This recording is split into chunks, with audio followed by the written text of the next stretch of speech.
Bom, na semana passada, paramos aqui. Paramos falando sobre músculos agonistas e antagonistas, né? Quando eu falo da realização de um movimento, eu falo de sinergismo no meu corpo. Eu falo de um trabalho combinado e cadenciado de diferentes músculos para agonistas e antagonistas para a realização de um movimento. O músculo agonista é o músculo principal do meu movimento, é o músculo responsável por fazer a contração e por realizar o movimento principal, enquanto que o músculo antagonista ele vai ter um papel de estabilidade ou até mesmo de neutralização sobre o papel do agonista, tá? Ele vai atuar no sentido de dar suporte para a realização daquele movimento.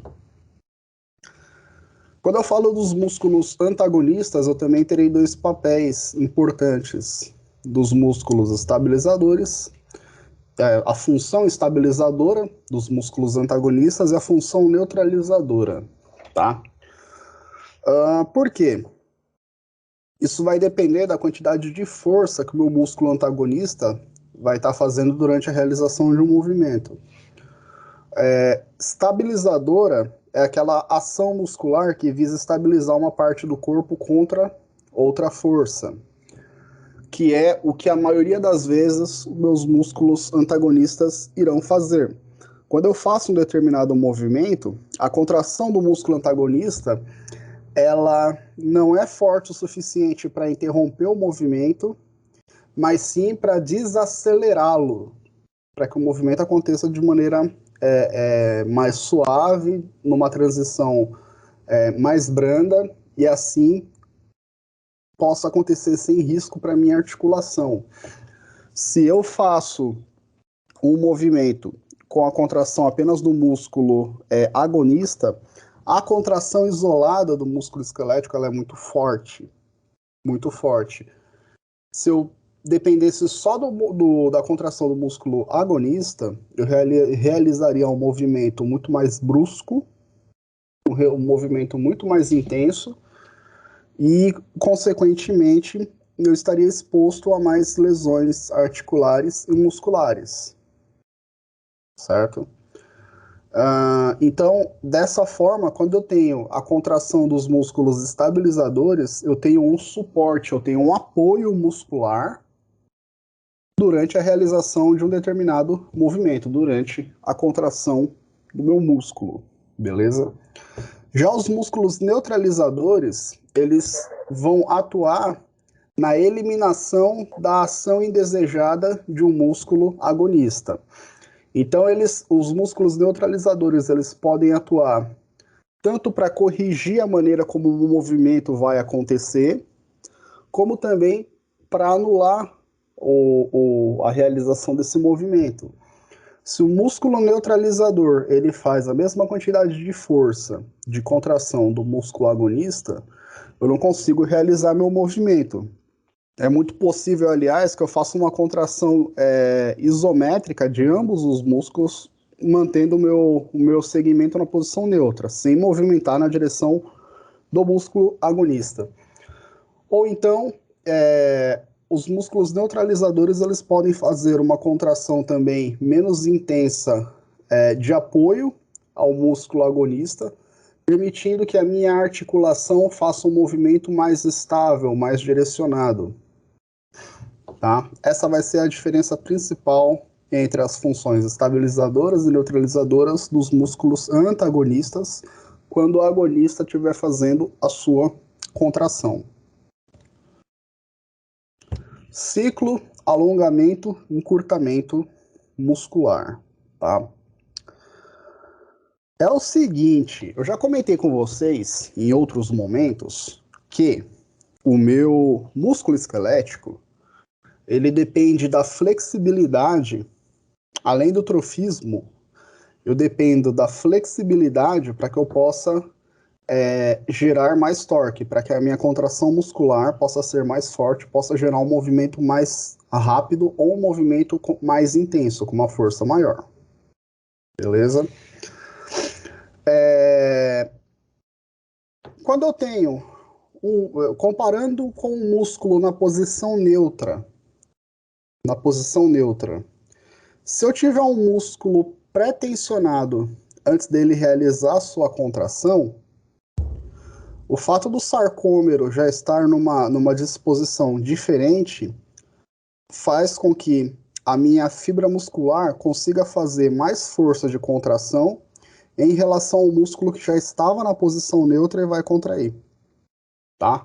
Assim como nós temos aqui na nossa imagem, duas situações. Partindo de uma situação neutra para poder fazer a contração e partindo de uma pré-tensão para fazer uma contração, quando o meu músculo está previamente alongado ou tensionado para fazer a contração muscular, quando a contração é realizada, da contração excêntrica para a contração concêntrica, eu consigo fazer mais força muscular do que se eu partisse só da posição neutra.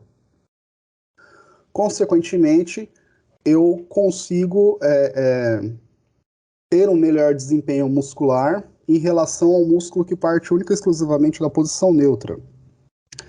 Então, uma contração excêntrica sucedida de uma contração concêntrica, ela resulta num ciclo que eu vou chamar de ciclo alongamento-encurtamento, tá? Como nós comentamos semestre passado, a contração excêntrica é a contração muscular que eu faço quando as extremidades do meu músculo, a origem e a inserção, estão afastadas umas das outras, e a contração concêntrica é a contração que ocorre no momento em que a origem e a inserção se aproximam umas das outras, beleza? Excêntrica, as extremidades se afastam, concêntrica, elas se aproximam.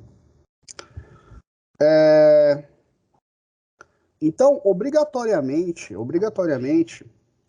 quanto maior for a flexibilidade do meu músculo esquelético, maior é a quantidade de tensão ou de alongamento que o meu músculo consegue se encontrar antes de realizar a sua contração, tá? Quanto mais encurtado estiver o meu músculo, ou quanto menos flexibilidade esse músculo tiver, menor é a tensão prévia antes da contração muscular, menor é a quantidade de força que ele consegue gerar. No dia a dia, eu observo muito esse exemplo pensando em pacientes, sem necessariamente ser pacientes fisicamente ativos, pacientes que treinam, que malham. Meu paciente do dia a dia, o seu Geraldo, eletricista, que caiu da escada, teve uma luxação no pé, fratura no calcânio e o caramba. Seu Geraldo, male joga um futebol de fim de semana. Ele não vai para academia. Durante a semana a única atividade física que ele faz é atividade para ir e voltar do trabalho e no trabalho. Ele não tem nenhum programa de atividades ou de treinamento físico pré-estabelecido. Então, esse cara, ele tem uma chance muito grande não só de não ter o trofismo muscular adequado para realizar os movimentos e exercícios que ele precisa, como também ele não vai ter a flexibilidade ideal muscular para realizar determinados movimentos, tá? Pelo contrário, alguns músculos ele pode ter até um certo encurtamento. Então, quando eu pego esse cara para fazer um determinado movimento, ele vai ter menos força durante a sua contração, e essa menor força, ela pode ser dada pela menor quantidade de massa muscular, pelo menor trofismo, mas deve ser dada também porque os músculos dele não têm a flexibilidade ideal para cumprir esse ciclo de alongamento e encurtamento, tá? Quanto maior for a flexibilidade muscular, maior a tensão que ele consegue se expor antes de realizar a contração, consequentemente, melhor vai ser a contração dele, mais forte vai ser a contração dele durante o exercício, durante o movimento. Aí, agora, talvez o Paulo, por ter mais experiência com atividade física, pode falar com mais propriedade, mas é muito comum, galera, nós observarmos, por exemplo, nas academias,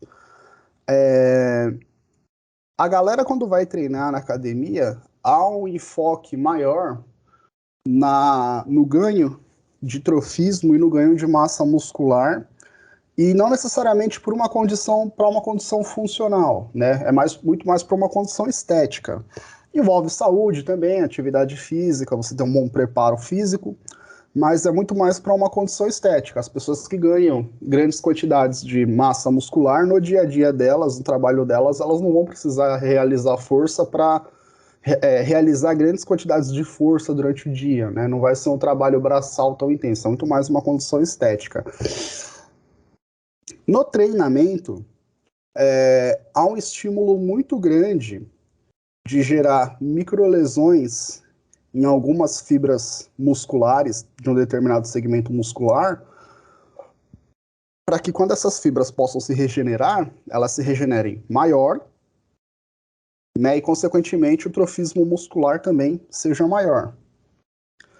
Só que não necessariamente essa galera, quando elas vão efetivamente fazer força muscular, elas têm toda a força muscular que elas aparentam ter, né, ou que elas poderiam ter com a estrutura musculoesquelética que elas possuem, né?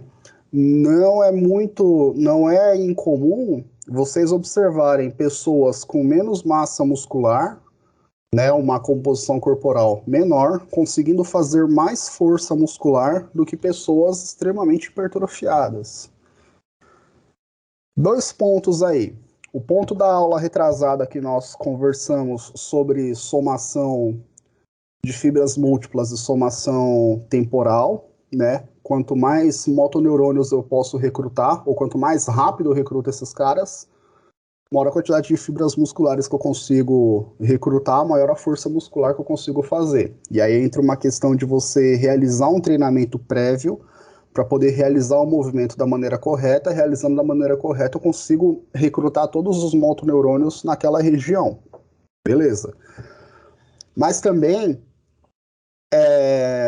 não é todo mundo que, ao fazer um preparo físico, muscular adequado, não é todo mundo que vai, além de fazer o treinamento para ganhar hipertrofia, faça um treinamento para ganhar flexibilidade, que é o nosso alongamento.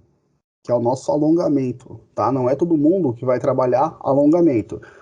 A gente pode entrar na discussão do que seria o ideal, você fazer alongamento antes do treino, depois do treino, ou fazer alongamento num período de tempo à parte, separado. Até um tempo atrás, eu não conseguia encontrar consenso, né? A maioria dos trabalhos que estudavam essa parte eram trabalhos da área de educação física, treinamento esportivo, e não havia um consenso entre a galera. Tinha gente que falava que não, que você tinha que fazer o alongamento antes do treino, antes de começar o treino. Tinha gente que falava, não, faz alongamento depois que você começar o treino, alongamento leve. E tinha uma outra linha que pedia para você fazer alongamento num período de tempo diferente do treino, horas depois ou horas antes de você fazer o seu treinamento físico. Hoje em dia, a maioria dos trabalhos que eu encontro falam para você fazer o alongamento com a mesma efetividade e frequência com que você faz o treinamento físico para ganho de trofismo muscular, mas eles pedem para você fazer o alongamento num horário diferente do treino. Mas esse alongamento ele deve ser obedecido, deve ser respeitado e deve ser tão intenso quanto for o seu treino de hipertrofia. Por quê? As pessoas, quando fazem treinamento para aumento de trofismo muscular, elas visam o trabalho exclusivo da contração concêntrica, propriamente dito, tá? Poucos são os trabalhos com contração excêntrica. Tem, mas a maioria das vezes é com contração concêntrica. Com contração concêntrica, primeiro que eu eu faço uma quantidade de força menor do que eu deveria, né? E se com o passar do tempo eu não realizo nenhum treinamento de flexibilidade, a tendência é que conforme as minhas fibras musculares forem se regenerando do treino, elas se regenerem com menos flexibilidade, ou seja, elas se regenerem um pouco mais encurtadas do que elas estariam anteriormente, tá? E aí, consequentemente, essas pessoas tendo uma regeneração ganha mais trofismo, mas o músculo como um todo ele está um pouco mais encurtado, ele tem menos flexibilidade, a pessoa faz menos força física.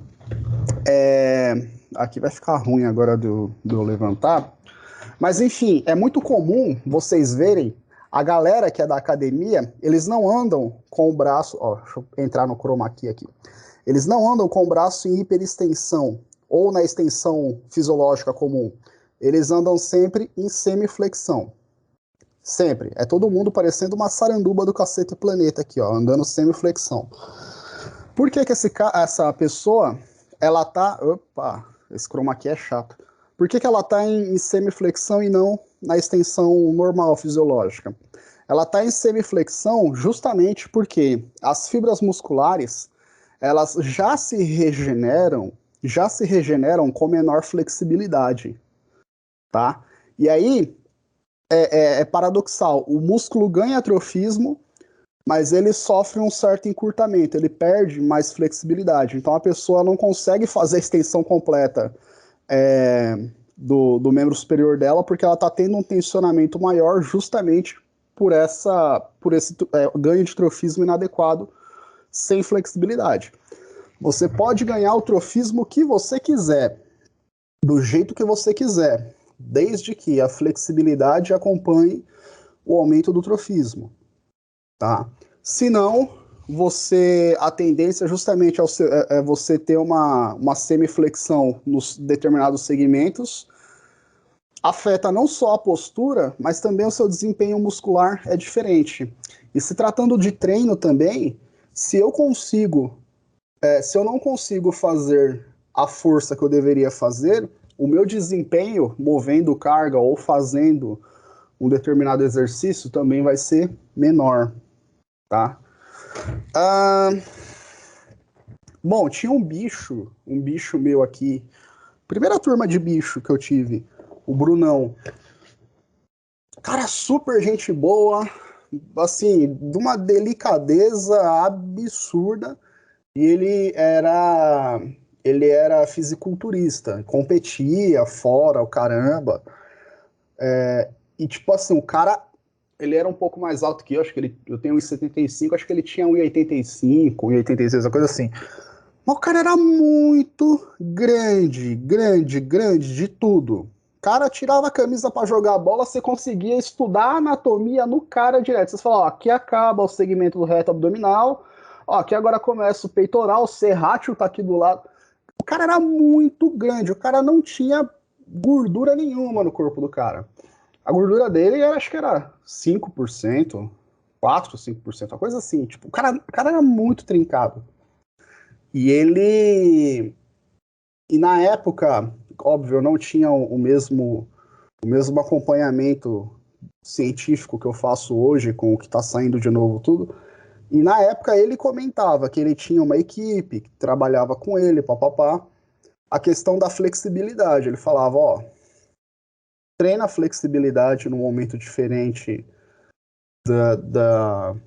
na época eu fazia academia, né, numa dimensão bem menor, mas eu era ativo fisicamente. Ele falava, ó, treina alongamento, melhora a sua flexibilidade num momento diferente do treino, porque senão você começa a ganhar atrofismo muscular, mas mesmo assim você não faz a mesma força que você deveria, seus músculos começam a ter entre aspas, ganha atrofismo, mas tem um certo encurtamento, não tem a mesma flexibilidade, e isso prejudica seu desempenho, pode mexer na sua postura também, tudo mais.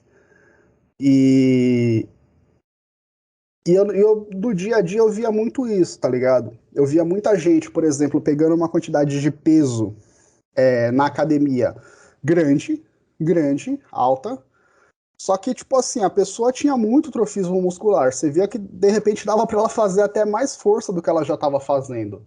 Ainda que ela estivesse fazendo uma força sobre-humana, mas ela podia fazer mais força. Só que muitas vezes essas pessoas não faziam a mesma força porque só treinavam para aumento de trofismo, só treinavam puxando ferro, não ganhavam o seu alongamento. Quando eu olho para esse gráfico aqui, ó, esse gráfico, ele no eixo Y, eu tenho a quantidade de força que eu posso gerar na contração muscular, e o meu eixo X ele vai estar dividido em duas partes.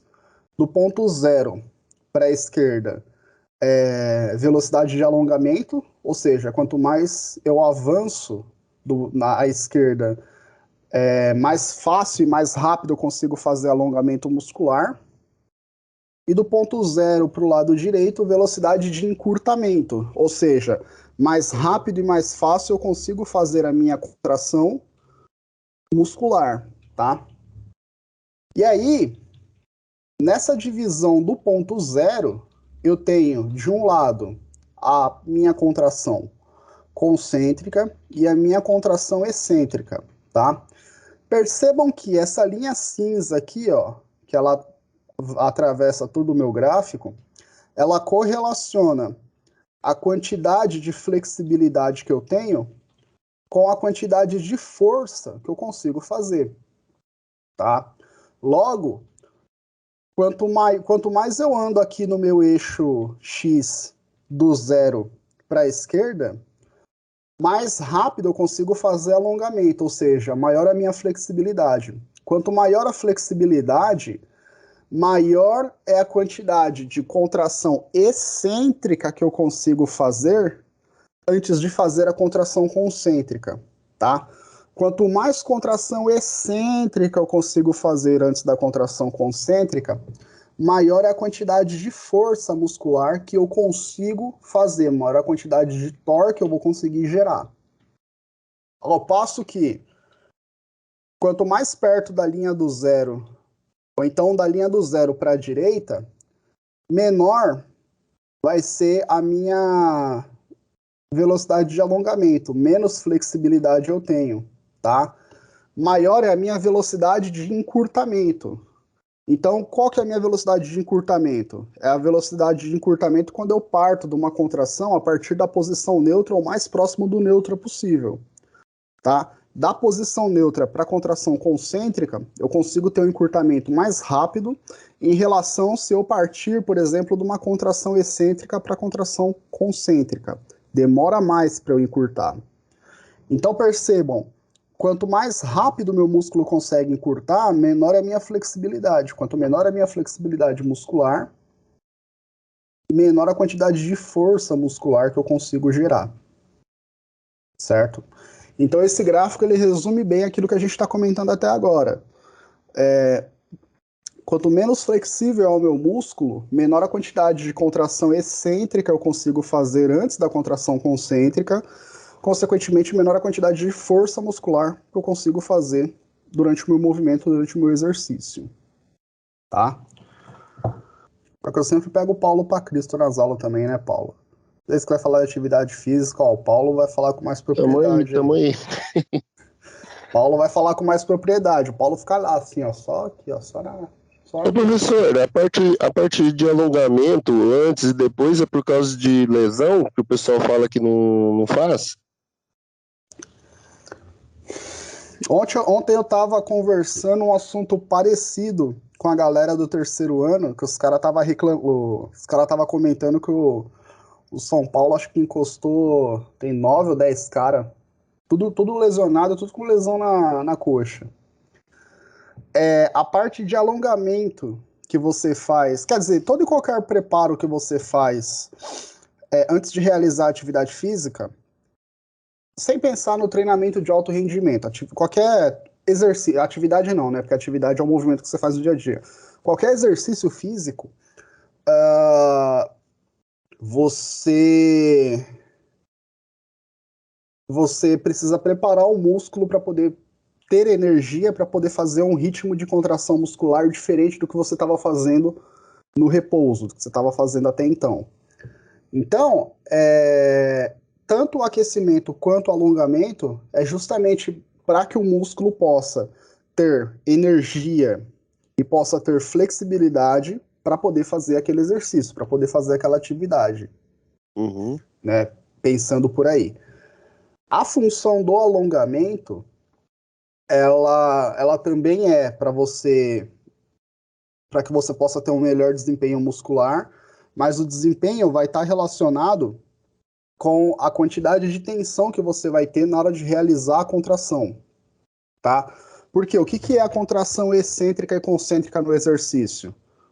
Vai, pensando em fazer o exercício da rosca, que é o que dá para aparecer legal aqui na câmera. É quando você faz o movimento no sentido da contração excêntrica, você está fazendo força, e depois você faz contração concêntrica.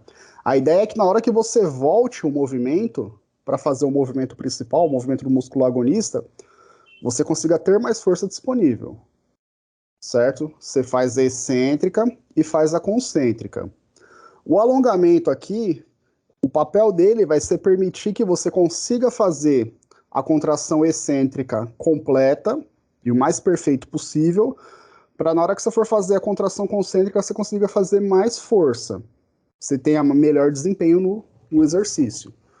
Então, assim, em termos práticos, para fazer um exercício comum ou para fazer um treino de alto rendimento, o alongamento ele vai atuar para aumentar a flexibilidade muscular. Agora, aquele alongamento que você faz antes de começar a atividade física faz parte justamente do preparo estrutural e metabólico do músculo para fazer exercício. Estrutural, para ele ter flexibilidade para contrair e relaxar, e metabólico, quanto mais energia você tiver e, acima de tudo, quanto mais calor você libera na fibra muscular, ela consegue contrair e relaxar mais fácil, e aí sim, menor é a sua chance de ter lesão. Se você começa a fazer um movimento sem estar com a quantidade de energia disponível que você precisa e sem as fibras musculares estarem com a devida flexibilidade, uma contração muscular mais brusca que eu fizer, eu posso expor a minha fibra a uma lesão maior do que aquela que eu estava objetivando fazer no exercício. Tá? Não sei se... Não, tranquilo. Mas no alto rendimento, geralmente eles fazem um pequeno aquecimento para depois começar o alongamento, né? Pelo menos no futebol a gente vê muito isso. Cara, então, assim, se eu falar para você, porque aí são coisas diferentes. Uma coisa é você fazer um treinamento para ganhar flexibilidade. Outra coisa é você fazer um trabalho de preparo antes do exercício ou antes da partida. Um trabalho preparatório antes da partida ou antes do exercício. Né? Um treinamento para você ganhar flexibilidade. Você precisa fazer um determinado momento, é diferente. E aí, antes da partida, sim, junto do aquecimento, você pode fazer o alongamento. A ordem, né, mais uma vez, não há um consenso, pelo menos nos papers que eu pego dos caras vendo desempenho, se você faz aquecimento e faz um alongamento prévio, ou se você só faz aquecimento, você tem um bom rendimento dos dois lados. Né? O ideal seria... A questão da... Por exemplo, a questão da meta-análise, da meta-análise que a gente faz na revisão sistemática, ela não é tão comum nos trabalhos da área de educação física, treinamento esportivo. O ideal seria você pegar todos os trabalhos que investigaram quem tem o melhor desempenho, se é o cara que só aquece ou o cara que aquece e alonga. Pegar todos esses resultados, colocar eles juntos numa mesma análise estatística, para no final você conseguir ter uma média que te indique se a terapia A ou a terapia B tem mais efetividade. Que, aliás, é uma ideia de estudo aí mais para frente aí. Mas não tem um consenso, cara. Você tem duas linhas falando que só aquecimento ou aquecimento e alongamento traz um bom desempenho. Mais uma vez, pensando em desempenho e se tratando de atleta de alto rendimento, você ter um alongamento leve como parte do aquecimento pode contribuir, levando em consideração isso que a gente está estudando agora. Mas para bater o martelo mesmo, é pegar voluntário, cara antes do jogo, depois do jogo, fazer ali o trabalho com o cara e ver o que vai acompanhar esse cara por parte da temporada para ver se vai evitar ter mais lesões ou não. Porque assim também, desempenho durante o exercício e lesão não envolve só você falar sobre a condição estrutural e metabólica do músculo naquele momento. Que era o que eu falei que eu estava conversando com o pessoal do terceiro ano. Os caras falaram, pô, São Paulo tá com 10 caras encostados lá no departamento médico aí eles estavam falando, pô, professor, mas ali a culpa é do departamento médico ou os caras estão batendo cabeça com os preparador físico do Crespo, que o Crespo trouxe, né, os caras da Argentina. Uhum. Falei, cara, olhando para esse quadro inicialmente, antes de pensar no preparador físico e pensar no departamento médico, se está sendo efetivo ou não, eu olharia primeiramente para o departamento de fisiologia, porque o fisiologista ele tá lá verificando sua concentração de PCR, a sua concentração de lactato, vendo outros marcadores inflamatórios muscular. Se o cara tá propício a ter lesão ou não, né? Então, você entendeu? Todos esses marcadores. O jogador de futebol, ele tira a amostra sanguínea, eu não digo diariamente, mas a cada 3, a cada 5 dias, ele tá lá tirando uma amostra sanguínea, porque os caras ficam vendo esses marcadores, né? Se você tem, por exemplo, uma quantidade maior de concentração de ácido lático e uma quantidade maior de marcadores inflamatórios naquele atleta, o cara tá arriscado a ter lesão. Aí você precisa colocar esse cara no rodízio, ou dependendo, você precisa você precisa adicionar esse cara num programa de treinamento preventivo, que é o que quem costuma fazer atleta acima dos 30, né, 32, 33 anos, os caras fazem muito o preventivo, né, que é você ter um preparo físico justamente para tentar minimizar esse efeito de uma sequência de partidas sobre a condição muscular, porque, o cara joga quarta, domingo. O São Paulo, até um tempo atrás, acho que ele tava na Libertadores, agora é só Copa do Brasil e Brasileiro, mas estava na Libertadores, Copa do Brasil e Brasileiro. Então, jogando quarta, domingo. Se você não consegue fazer um rodízio adequado, ou se você deixa a base do time jogando em todos esses dias, cara, o futebol hoje não é o futebol, por exemplo, dos anos 90, dos anos 2000. Eu não vou nem tanto para trás, anos 90 e anos 2000.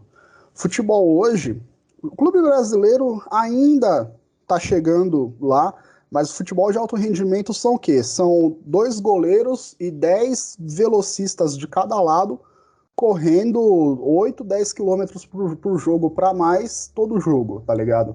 Então é de muito alto rendimento e é muito desgastante. Se você não acompanha marcador inflamatório, outros marcadores que possam contribuir para indicar fadiga, não só o lactato, né? Durante a temporada, esse cara em determinado momento vai arrebentar. Esse cara, ele pode não estar sentindo dor, não estar sentindo nada, mas uma chegada maior que ele tem no jogo é onde ele sente, onde ele se machuca, tá ligado? Então aí, se tratando de lesão e falando de atleta de alto rendimento físico, extrapola um pouco o que a gente está estudando, né? Não entra tanto no preparo antes da partida, mas você precisa acompanhar essa pessoa ao longo da temporada, porque ele é aqueles pequenos ciclos, né? Pré-temporada, a primeira parte da temporada, intervalo, a segunda parte da temporada, papapá. Você vai ter picos de rendimento, você vai ter queda de rendimento, principalmente na metade da temporada, o que é normal.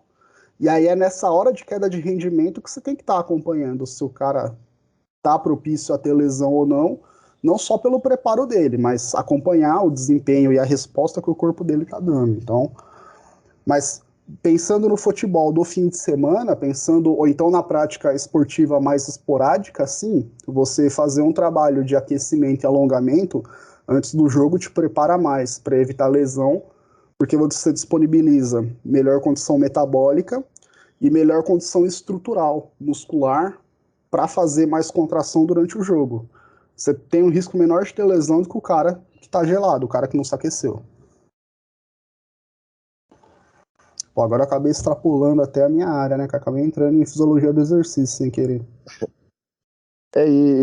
Para terminar aí a parte do São Paulo, o São Paulo focou muito no início, né, no Campeonato Paulista, então deixou os caras voando no começo do ano e agora tá sentindo as lesões, né? Por isso que os times têm 30, 40 atletas. Assim, você pega lá, tipo, o time titular é 11. Se você tem 23, você tem um time titular e um time reserva. 30 atletas, você já está levando em consideração que você vai ter pelo menos uns 5 ou 6 lesionados durante o ano ali se revezando. Por isso que os caras têm, às vezes, 2, 3 times disponíveis. Às vezes pega gente do sub-23 ou sub-20 para jogar. Porque não adianta, tem que fazer rodízio, tá ligado? Se você tira um período que você vai usar seu time titular direto, meu, é muito desgastante. Tanto é que um dos fatores que, muito além da condição técnica do time, um dos fatores, por exemplo, que muitos times não conseguem disputar mais de uma competição ao mesmo tempo, ou foca no Brasileiro, ou foca na Copa do Brasil, ou foca na Libertadores, justamente, você vai ter a necessidade de fazer esse rodízio. Se você põe os caras para jogar direto, você aguenta jogar, sei lá, um mês. Depois os caras estão arrebentados. O Corinthians, quando foi campeão brasileiro em 2017, foi isso. Os caras arrebentaram o primeiro semestre, só que o time não tinha a peça para você repor da mesma qualidade dos titulares. Você obrigava os titulares a jogar muito tempo. Chegou uma hora que o rendimento dos caras começou a cair. E começou a cair por causa disso. Começou a cair porque os caras começaram a se desgastar durante a temporada. É bem nessa linha. Aí, para complementar isso que eu tô falando do ciclo contração e relaxamento, aqui, ó, eu tenho uma relação do tensionamento muscular que eu faço em relação ao comprimento que eu posso adquirir. Vocês já devem ter visto em algum momento, quando eu falo de exercício ou de atividade ativa, passiva e ativa assistida. Vocês já viram isso? Nada. É o seguinte, galera. Quando eu falo de... Eita. O bigode tá enroscando aqui. Quando eu falo de atividade ativa e passiva, eu tô falando de quem efetivamente está fazendo um movimento, quem efetivamente está fazendo exercício. Se eu vou fazer um alongamento ativo... Opa, por cima do microfone não. Se eu vou fazer um alongamento ativo, eu estou fazendo integralmente todo o movimento do alongamento. Eu, sozinho. Tá? Se eu falo do alongamento passivo, quem vai fazer o alongamento é o meu fisioterapeuta. Eu vou me posicionar e aí a tensão muscular, quem vai impor aqui a tensão muscular é o meu fisioterapeuta. Ou preparador físico que tiver comigo, tá? Ele vai fazer a força para que eu possa alongar. Alongamento ativo assistido é quando eu até consigo fazer o alongamento, até consigo fazer o movimento do alongamento, mas eu preciso de ajuda para completar esse movimento. Então, parte do movimento eu faço e a outra parte alguém faz comigo, alguém faz para mim. Tá? Na prática clínica, quando que o paciente vai fazer o alongamento ativo? Quando eu pedir para o paciente fazer o alongamento e o paciente fizer o alongamento sozinho, por si só. O alongamento ativo assistido, o paciente até consegue se posicionar para fazer o movimento, mas ele precisa de uma ajudinha minha para completar o movimento do alongamento. E alongamento passivo, o paciente não consegue fazer o alongamento, ou está dentro da limitação dele ainda do quadro, e aí eu vou lá, pego o membro dele e alongo. Tá? Essas são as definições, de maneira bem grosseira, bem objetiva, mas para a gente ter isso em mente, do que é um exercício ativo, passivo ou ativo assistido, tá? Aqui, ó, para a gente poder finalizar a aula de hoje,